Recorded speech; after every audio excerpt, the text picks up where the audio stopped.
now celebrates Black history.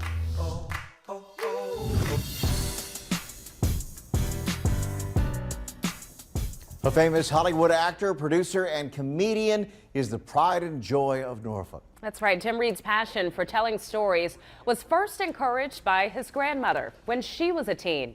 He would go on to graduate from Norfolk State University, and life would take him on a journey from the Commonwealth to the City of Angels. Anthony Antoine sat down with Reid to talk about his next business endeavor, highlighting the story of the Black experience. The vision is in the name. The legacy of a people network. My name's Noah Kairu. I'm a filmmaker. My name's Sheila Naughtley. I'm a screenwriter, producer. My name is Joel Benson.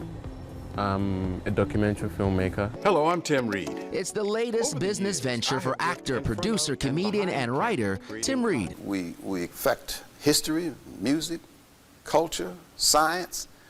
I mean, there's no area of life where we have not been involved. The streaming service will focus its lens on the Black experience from across the African diaspora, airing TV shows, documentaries, and films, giving multicultural creators the ability to tell their own story. And we're going to launch 3 channels in the coming weeks.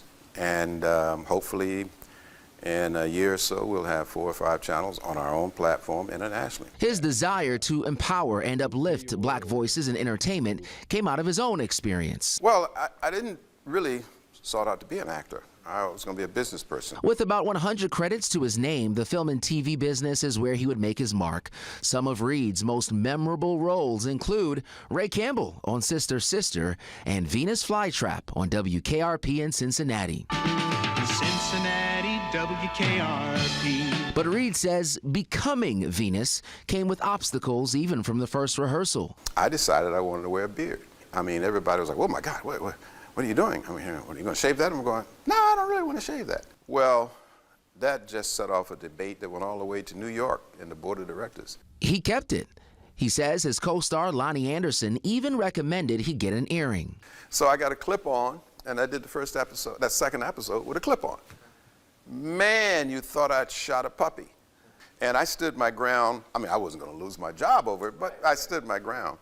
And finally, they allowed me to wear an earring, and myself and Ed Bradley were the only 2 Black people in television were allowed to wear a beard and an earring for about 2 or 3 years. Hollywood was and is surprisingly one of the most racist industries and places you could ever find. After owning the character, he wanted to own the words. The light of day now fades. Reid started writing scripts for WKRP and pretty much every other show he was a part of. And more I saw about how that affected what was put on television, the more power I wanted to have. That led to New Millennium Studios, a first of its kind in Virginia, and one of the largest studios outside of Hollywood, sitting on nearly 60 acres of land in Petersburg.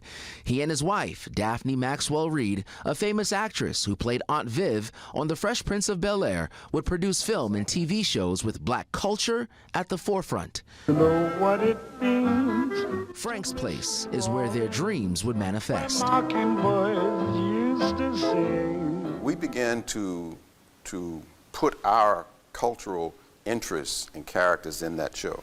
And I don't think there's ever been a show like it on television since. How proud were you of that moment? One of the proudest moments in my life. Reid says film could have been big here in Virginia, but he couldn't get enough people to buy in early. If you had listened to me, if you had backed me, if you had come together and seen this business at its potential, we would be Atlanta. But the questions about embracing the Black experience in film and TV, well, that still remains. Who's going to speak for us?